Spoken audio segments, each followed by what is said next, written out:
नमस्कार, मैं छत्तीसगढ़ अखबार के यूट्यूब चैनल इंडिया आजकल के स्टूडियो से सुनील कुमार। पतंग का मौसम आता है और हिंदुस्तान के बहुत सारे शहरों से ये खबरें आने लगती है कि चाइनीज़ मांझे से लोगों का गला कट गया, गहरी चोट लग गई, जख्म आ गया, टाँके लगा के सिलना पड़ा। और मेरे अपने शहर में छत्तीसगढ़ की राजधानी रायपुर में 7 बरस का एक बच्चा कल मर गया। पिता के साथ बगीचे जा रहा था मोटरसाइकिल पर, सामने बैठा हुआ था। पतंग का मांझा आके उसके गले में फंसा। मोटरसाइकिल चलाना चाहे कितना भी धीमा क्यों न हो, कोई अंदाज तो लगता नहीं है कि मांझा ऐसा आके फंस गया है। बच्चा मर गया। सरकार बार बार नोटिस जारी कर रही है, न केवल छत्तीसगढ़ में बल्कि पूरे हिंदुस्तान में नोटिस जारी कर रही है कि चीनी मांझा इस्तेमाल न किया जाए, बेचा न जाए, बेचने वालों पर कार्रवाई होगी। लेकिन प्रतिबंधित सामान बेचने पर कोई कार्रवाई अगर होती रहती तो कारों में भर भर कर गांजा क्यों ले जाकर बेचा जाता? दूसरे प्रदेशों की शराब यहाँ आकर क्यों बिकती, या यहाँ की शराब दूसरे प्रदेशों में जाकर क्यों बिकती? चाकू, तरह तरह की कटार, ये सामान ऑनलाइन खरीदी में क्यों डिलीवर होते लोगों के घर में? क्यों कट्टा बिकता, क्यों पिस्तौल बिकती? प्रतिबंधित सामानों को बेचने में किसी को कोई झिझक नहीं है, क्योंकि शायद सरकार के लिए ये मुमकिन भी नहीं है कि अगर उसकी नीयत भी हो, अगर वो चाहे भी, तो सारे प्रतिबंधित सामानों को पकड़ सके। अब मैं सोच रहा हूँ कि चीनी मांझा, जो कि शायद ज़रूरत से ज़्यादा धार वाला रहता है, शायद ज़रूरत से ज़्यादा मजबूत रहता है, पतंग उड़ाने वालों को अच्छा लगता होगा कि उनकी पतंग, उसका धागा कोई काट नहीं पा रहे हैं दूसरे लोग, और वो दूसरों का धागा काट पा रहे हैं। दीवानगी बहुत रहती है पतंग उड़ाने में। अभी कल परसों की ही खबर थी, एक कोई नौजवान दूसरी तीसरी मंजिल से पतंग उड़ाते हुए नीचे गिरा, मर गया। पतंग उड़ाने की दीवानगी बहुत रहती है। मेरे एक परिचित ने अपने छोटे बच्चे के लिए पतंग वगैरह का इंतजाम किया। उनका घर ऊपर के मंजिल पर है, नीचे नहीं है। मैंने याद दिलाया कि पतंग दिलाना तो ठीक है, लेकिन छत से गिरने का खतरा ना रहे, इसको देख लेना आप ठीक से। ये खतरा इतना बड़ा है कि गुजरात, जो कि पतंगबाजी में शायद हिंदुस्तान का सबसे अव्वल शहर है, सबसे अधिक पतंगबाजी वहाँ होती है। मैं उसके आंकड़े देख रहा था गुजरात के। वहाँ का एक प्रमुख अखबार है गुजरात समाचार।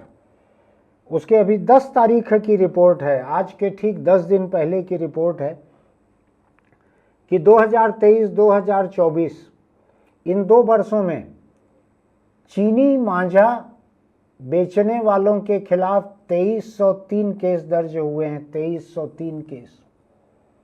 ये भी दर्ज तब होते हैं जब कोई कंप्लेंट करने के लिए पहुंचते हैं या पुलिस कहीं से जब्त करती है। इसमें से राजधानी अहमदाबाद जो है 451, 450 से ज़्यादा केस अकेले एक शहर में हुए हैं। 2125 लोग गिरफ्तार किए गए हैं पूरे गुजरात में।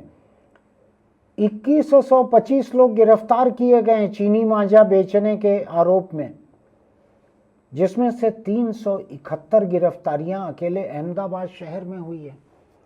371 लोग गिरफ्तार हुए हैं। मैं अब ये सोच रहा हूं कि मेरे प्रदेश में भी सरकार ने अगर नोटिस जारी करना, चेतावनी जारी करना, इसके साथ साथ अगर कुछ लोगों की गिरफ्तारी कर ली होती चीनी मांझा बेचने के जुर्म में। इसको मांझा कहते हैं कि मांझा कहते हैं, देख लीजिएगा आप। मैंने उड़ाया नहीं है कभी पतंग, तो मुझको मालूम नहीं है। अगर यहाँ भी 2-4 लोगों की गिरफ्तारी हो जाती तो शायद यहाँ भी यह हौसला नहीं होता लोगों को बेचने का। लेकिन प्रतिबंधित सामान बेचने पर क्या सचमुच किसी तरह की कोई गिरफ्तारी करती है पुलिस? तब तक जब तक कि नारकोटिक्स एक्ट में गांजा जब्त करना, अफीम जब्त करना, प्रतिबंधित दवाइयाँ जब्त करना ये ना हो, जिसमें कानून बहुत कड़ा है। प्रतिबंधित चीनी मांझा बेचने वालों को क्या है, 2-4-10 दिन की कैद होगी, उसके बाद जमानत हो जाएगी, तो लोग गंभीरता से लेते नहीं हैं उसको। मैं थोड़ी सी और मिसाल आपको देना चाहता हूँ रात दिन मैं परेशान रहता हूँ, पुलिस को मैसेज भेज भेज कर थक कर अब मैंने बंद कर दिया है भेजना। बुलेट जैसी बड़ी मोटरसाइकिलों में साइलेंसर को फाड़कर या फटा हुआ साइलेंसर लगाकर अंधाधुंध आवाज करते हुए उसमें गोली चलने की आवाज जैसा कुछ और करके रात दिन लोग मोटरसाइकिल दौड़ाते हैं, चौराहों से पुलिस के सामने से निकलते हैं। भूले भटके छत्तीसगढ़ के कुछ शहरों में उनका चालान भी होता है। राजधानी रायपुर में मुझको याद नहीं पड़ता कि पुलिस ऐसा कोई चालान करती हो। कुछ कुछ जिलों में हो रहा है चालान, लेकिन मैंने आज तक नहीं सुना कि मोटरसाइकिलों में ऐसे चालान लगाने वाले वर्कशॉप, ऐसे साइलेंसर बेचने वाले दुकानदार, ऐसे साइलेंसर लगाने वाले लोग जो मैकेनिक हैं, इनकी कोई गिरफ्तारी हुई हो। क्यों नहीं होती है? जब प्रतिबंधित है उनको भी मालूम है, ऐसा साइलेंसर फिट करने वाले मैकेनिक को भी मालूम है कि ये गैर कानूनी है, बेचने वालों को तो मालूम ही है कि ये गैर कानूनी है। कोई गिरफ्तारी नहीं हुई है किसी कारोबारी की या मैकेनिक की। क्यों नहीं होती है? क्या जनता जो शांत है, जो सड़कों पे नहीं उतर रही है भीड़ लगाकर, जो कानून अपने हाथ में नहीं ले रही है विरोध करने के लिए, क्या उसकी किस्मत में केवल तकलीफ झेलना है? मैं तो किस्मत नहीं मानता, मेरे ऊपर तो सीधा हमला होता है शोरगुल का। तो मैं सोचता हूं क्यों नहीं हो रहा है ये, क्यों कार्रवाई नहीं हो रही?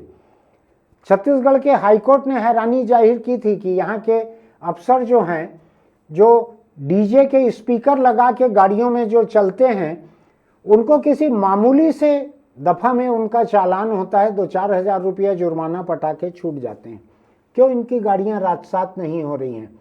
4 गाड़ी रात सात होगी तो 400 डीजे वाले जो हैं वो गाड़ी लेके निकलना भूल जाएंगे। 4 गाड़ी रात सात करने की जरूरत है, सबकी अकल ठिकाने आ जाएगी। 2 कारोबारी जो ऐसे टेम्पर्ड साइलेंसर बेचते हैं उनको गिरफ्तार किया जाए, 10 लोगों को चाइनीज मांझे के साथ गिरफ्तार किया जाए जो बेच रहे हैं, जो गाड़ियों में काली फिल्म लगा रहे हैं, जिसके खिलाफ पुलिस कभी कभी भूले भटके चालान करती है। मैं मेरे प्रेस के पास देखता हूं निकलते हुए, यहीं पर राजधानी रायपुर के शहीद स्मारक के पीछे 15-20 दुकानें हैं जहां पर रात दिन काली फिल्म लगाई जाती है। काली फिल्म कहां से लगाई है? पुलिस क्यों जब्त नहीं करती जाके दुकानदारों से? क्यों कार्रवाई नहीं करती? क्यों किसी की गिरफ्तारी नहीं करती कि कानून को तोड़ने वाली चीज को तुम लगा क्यों रहे हो गाड़ी में? क्यों नहीं करती है पुलिस? ये गुजरात के अहमदाबाद के आंकड़े हैं मेरे सामने। 2300 मामलों में 2125 लोगों की गिरफ्तारी हो चुकी है। यानी जितने मामले दर्ज हुए हैं उससे ज्यादा लोगों की गिरफ्तारी हो चुकी है वहां पे गुजरात में। वहां भी मोदी जी की पार्टी की सरकार है, यहां भी मोदी जी की पार्टी की सरकार है। क्यों कार्रवाई नहीं हो रही है? क्यों जनता के लिए ऐसा खर्चा? आप सोच सकते हैं इतना खतरा जनता के ऊपर आखिर किस कीमत पर और क्यों लादा जा रहा है? 7 साल का बच्चा पिता के साथ बगीचे घूमने जा रहा है, चाइनीज मांझे से गला कटा मर गया। कल या परसों की बात है, रायपुर शहर के बीचों बीच एक महिला वकील दोपहिए से जा रही थी, चाइनीज मांझे से गला कट गया। 2 जगह अस्पताल ले जाके टांके लगाने पड़े। कौन सा शौक है ऐसा पतंगबाजी का जो लेके आते हैं लोग मांझा खरीद के? हो सकता है उनको न भी पता हो ये चीनी है कि नहीं है। मैं कहता हूं उनको एक बार संदेह का लाभ दिया जा सकता है, लेकिन जो दुकानदार बेच रहे हैं उनको तो मालूम है अच्छे से, तो क्यों बेच रहे हैं ऐसा मांझा? क्या ऐसी जरूरत हो गई है अपनी पतंग को हवा में टांगे रखने की जिसको कोई ना काट सके? आप सबको काट सको, दूसरी पतंग के साथ साथ दूसरों का गला भी काट दो। इस महिला ने गले में फंसे हुए मांझे को जब निकाला तो उसका अंगूठा हाथ भी कट गया। क्या हो रहा है ये?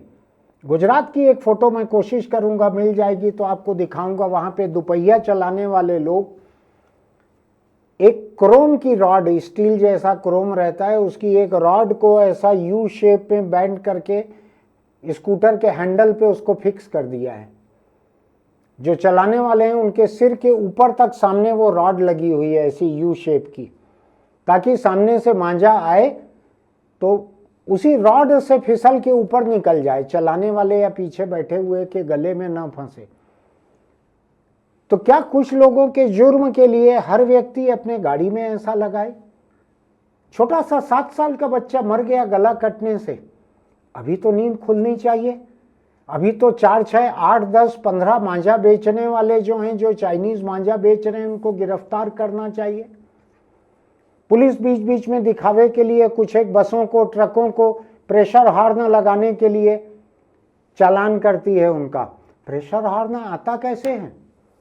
यही एक्सेसरीज के दुकानदार यही बेचते हैं प्रेशर हॉर्न, यही वर्कशॉप लगाते हैं प्रेशर हॉर्न। जिस दिन दुकानदार अंदर होने लगेंगे उस दिन ये बंद हो जाएगा धंधा। आज किसी मोहल्ला स्तर का भी कोई कांग्रेस भाजपा का नेता होगा छत्तीसगढ़ में, तो वो अपनी गाड़ी में सायरन लगाकर, हूटर लगाकर चलते हैं, और जहां हॉर्न बजाना चाहिए वहां हूटर बजा के आगे बढ़ते हैं। निजी गाड़ियां हैं, कोई सरकारी गाड़ी नहीं है, और हर सरकारी गाड़ी में भी नहीं लग सकता। एम्बुलेंस में अलग तरह का सायरन लगता है, पुलिस फायर ब्रिगेड की गाड़ियों में लगता है, और पुलिस की भी हर गाड़ी में नहीं लगता। लेकिन आजकल तो हर छोटे छोटे नेता जिनको वार्ड का टिकट भी नहीं मिल सकता, वो लोग भी हूटर और सायरन लगा के चलते हैं। तो क्यों नहीं उन दुकानदारों को अंदर किया जाता जो गाड़ियों में इनको फिट करते हैं? जिन गाड़ी में लगा है ऐसा, उनको तो जब्त कर लीजिए, रात-सात भी कीजिए। बड़ी बड़ी 25-50 लाख की गाड़ियां, 2-4 गाड़ी रात-सात होनी चाहिए, सबकी अकल ठिकाने आ जाएगी। दूसरी तरफ जो लोग ये फिट करते हैं, ऐसे कुछ दुकानदारों को गिरफ्तार किया जाए। काली फिल्म लगाने वालों को, आड़ी तिरछी नंबर प्लेट बना के उसको लगाने वालों को, गाड़ियों के ऊपर बड़े बड़े लाइट लगाने वालों को, जो फटे हुए साइलेंसर या टेम्पर्ड साइलेंसर लगाते हैं, उन दुकानदारों को, उन वर्कशॉप को, बड़े लोगों को गिरफ्तार करना चाहिए। ये मेरे सामने छत्तीसगढ़ की सरकार के लिए मेरे सामने मिसाल है कि गुजरात की भाजपा सरकार ने 2 साल में 2303 जुर्म दर्ज किए और 2125 लोगों को गिरफ्तार किया। 2125 लोगों को गिरफ्तार किया है। अकेले अहमदाबाद में, राजधानी में 371 लोगों को गिरफ्तार किया है चाइनीज मांझा में। छत्तीसगढ़ की राजधानी में 10 लोगों को अगर गिरफ्तार कर लेती पुलिस, कम से कम जो बच्चा कल मरा है उससे सबक ले ले सरकार और अफसर और गिरफ्तार करे। मैं देख रहा हूं कि नियमों को लागू करने में सरकारें, अफसर सब भारी कमजोर हैं। सबकी बड़ी रहमदिली है नियम तोड़ने वालों को। मेरे सरीखे लोग जो नियम मानना चाहते हैं, जो शोरगुल नहीं करते हैं, जो लाउड स्पीकर नहीं लगाते हैं, मेरे सिर पर लाउड स्पीकर जो है वो सवेरे 6 बजे से 5:30 बजे से लाउड स्पीकर बरसना शुरू हो जाता है। मैं जिस इलाके में रहता हूँ, घर के इर्द गिर्द या तो मंदिर है या लोगों ने घरों में लगा के रखा है। लोग सवेरे से किसी आरती को चालू कर देना अपना हक समझते हैं। उस इलाके में मस्जिद नहीं है। जहाँ मेरा ऑफिस है, मेरे ऑफिस के आसपास 5 मस्जिदें हैं, तो यहाँ पर दिन में 5 बार सबके लाउड स्पीकर एक साथ चालू होते हैं। मैं ये भी नहीं समझ पाता कि इतने लाउड स्पीकर एक साथ चलते हैं, कोई सिंक हो के नहीं चलते हैं, आधा 1 मिनट आगे पीछे चलते होंगे। इन सब की मिली जुली आवाज़ को ऊपर वाला समझता कैसे होगा इस शोरगुल को? जो आरती और भजन और तरह तरह की चीज़ें सुबह से इतनी गूंजने लगती हैं, ऊपर के देवी देवताओं को समझ में कैसे आता होगा कि इनमें कौन सा वाला उनको खुश करने के लिए, कौन सी स्तुति उनकी है, ये कैसे समझ में आता होगा? शंकर के लिए कौन सी है और गणेश के लिए कौन सी है, लक्ष्मी के लिए कौन सी है, या राम और कृष्ण के लिए अलग अलग क्या क्या है? कैसे समझते होंगे ये लोग? इतना सारे लाउड स्पीकर एक साथ बजते हैं, मैं तो समझ नहीं पाता हूं। छत्तीसगढ़ का हाईकोर्ट बार बार अफसोस जाहिर कर चुका है कि अफसर नियम कायदा लागू करना नहीं चाहते हैं, कतरा रहे हैं। हमने डीजे के मामले में देखा हुआ है।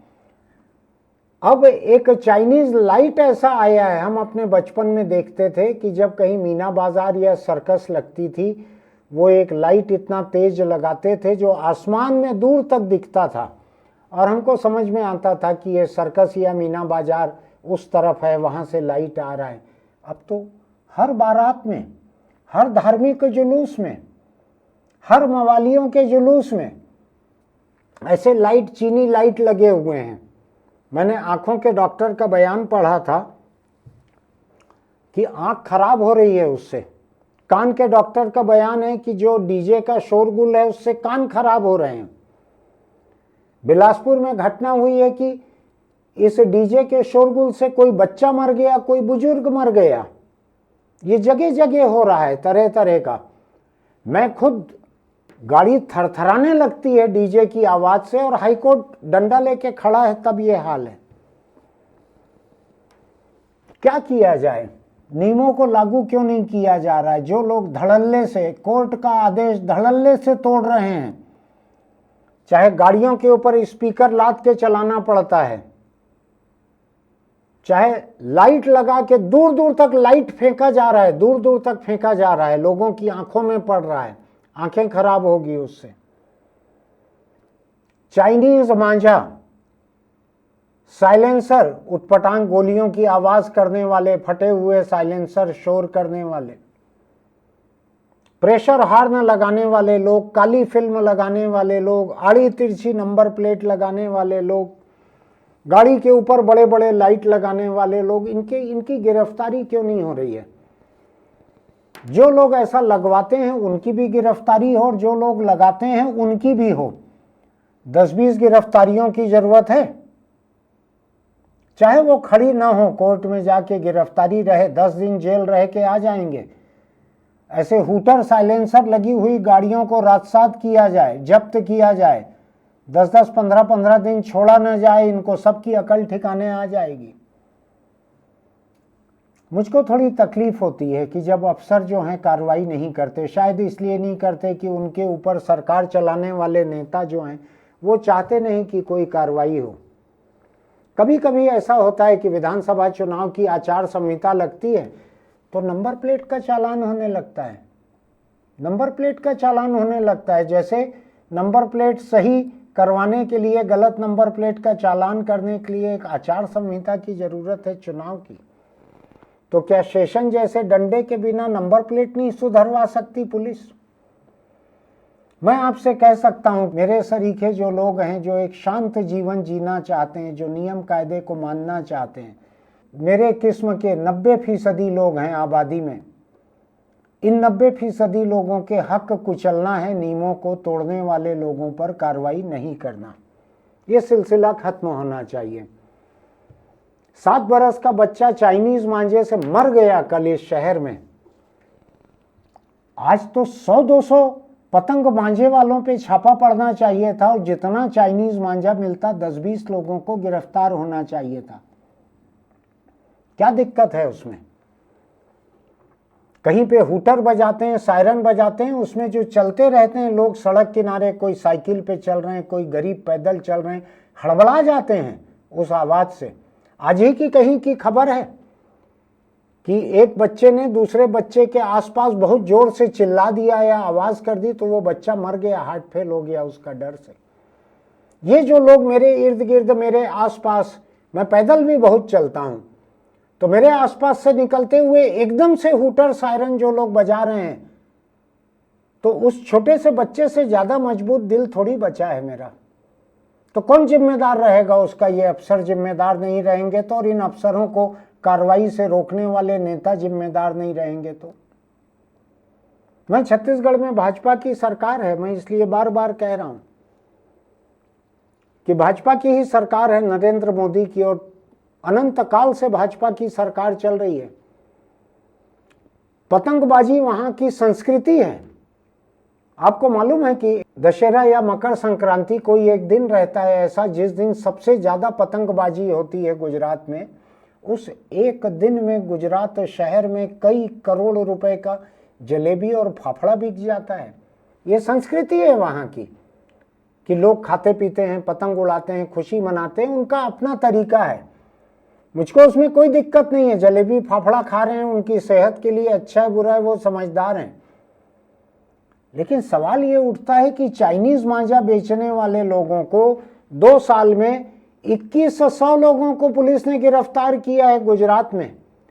कम से कम यहाँ के अफसर कुछ तो सीखें गुजरात से, यहाँ के नेता कुछ तो सीखें गुजरात से। यहाँ जो लोग कानून तोड़ रहे हैं और सोच समझ के तोड़ रहे हैं, लाउड स्पीकर लगाना जिनको मालूम है, जो खर्च करके लाउड स्पीकर लगाते हैं उनको मालूम है कि ये कानून के खिलाफ है। ये साइलेंसर, ये काली फिल्म, ये हूटर, ये प्रेशर हार्न, ये चाइनीज मांझा, इनको बेचने वाले लगाने वाले कोई मासूम नहीं है। अब जिंदगी पे बन आई है, लोग शोरगुल से मर रहे हैं, लोग मांझा से मर रहे हैं। कल के दिन कोई प्रेशर हार्न से मरेंगे, मेरे बगल में आके कोई तेजी से प्रेशर हार्न बजा दे, हो सकता है धड़कन रुक जाए। मैं अपनी जिंदगी की फिक्र करके भी इस बात को कह रहा हूं, सरकार को इस बात को गंभीरता से लेना चाहिए कि अगर आप कानून तोड़ने वाले लोगों पे कार्रवाई नहीं करते हैं, और पर्याप्त कार्रवाई, मैं ये नहीं कह रहा मांझा वाले को पकड़े 1000 रुपया का चालान कर दिए, ऐसा नहीं। आप अंदर करो, चाहे जिस जात धर्म के लोग हों, पतंग बेचने वाले चाहे जिस धर्म के हों, जिस जात के हों, जिस आय वर्ग के हों, जेल जाने दो उनको। कल के दिन तो लोग चाकू बेचने को भी जस्टिफाई करने लगेंगे कि हम तो पापी पेट का सवाल है, हम बेचते हैं, 4 चाकू बिकता है तो हमारे घर में खाना बन पाता है। कानून तोड़ना किसी का हक नहीं है जिंदा रहने के लिए। केंद्र सरकार जो है 5-5 किलो अनाज दे रही है हर महीने प्रति व्यक्ति को, 80 करोड़ लोगों को मिल रहा है, तो भूखा कोई नहीं मर रहा है। गैर कानूनी चीज बेचकर, गैर कानूनी चीज लगाकर जो लोग कमाई कर रहे हैं, वो जिंदा रहने की कमाई नहीं है, वो काली कमाई है, जुर्म की कमाई है। और ऐसे जुर्म जिससे दूसरे लोगों को न केवल परेशानी होती है, अब तो जिंदगी पे बनाई है। अब भी अगर अफसर कार्रवाई नहीं करेंगे तो कब करेंगे? तो बस आज मैं इसी एक सवाल को सामने रखने के लिए आपके बीच आया हूं। आपको मेरे उठाए हुए सवाल अगर जायज लगते हैं तो हमारे YouTube चैनल इंडिया आजकल को लाइक कीजिएगा, सब्सक्राइब कीजिएगा, नोटिफिकेशन की बटन दबाइएगा, अपने दोस्तों को भी भेजिएगा, कमेंट बॉक्स में कमेंट कीजिएगा। फिर मिलेंगे। चलते चलते छोटी सी सलाह, अगर आप अपनी गाड़ियों में किसी भी तरह की छेड़खानी कर रहे हैं, बंद कर दीजिए। मैं आपको एक बात बताऊं, आपको लगता होगा कि ये रुतबे, शान शौकत, धाक और दादागिरी का मामला है। मैं आपको कह सकता हूं कि लोगों को, शरीफ लोगों को हिकारत होती है ऐसे लोगों से जो कानून तोड़ते हैं, लोगों को नफरत होती है ऐसे लोगों से जो कानून तोड़ते हैं। जब कभी आप सायरन बजाकर, हूटर बजाकर, काली फिल्म लगाकर, एक्स्ट्रा लाइट लगाकर, आड़ी तिरछी नंबर प्लेट लगाकर निकलते हैं ना, तो लोग गंदी गंदी गालियां देते हैं आपको, गंदी गंदी गालियां। और वो गाली कहाँ तक पहुँचती है बोलना आपको गंदा लगेगा, लेकिन फिर भी बोल दे रहा हूँ, आपके एक पीढ़ी पहले तक को गाली देते हैं वो। इसलिए ऐसी हरकतें बंद कर दीजिए, लाउड स्पीकर बजाना बंद कर दीजिए, शोरगुल करना बंद कर दीजिए। आप उस परिवार के बारे में सोचिए जिसका 7 साल का बच्चा आपके मांझे की वजह से मारा गया है। उनके दिल से क्या गालियां नहीं निकल रही होंगी आपके लिए, और आपकी पिछली 2-3 पीढ़ी को गाली बक रहे होंगे। कैसी गाली बकते हैं अंदाज है ना आपको? बकिएगा मत ऐसी गाली कभी। फिर मिलेंगे।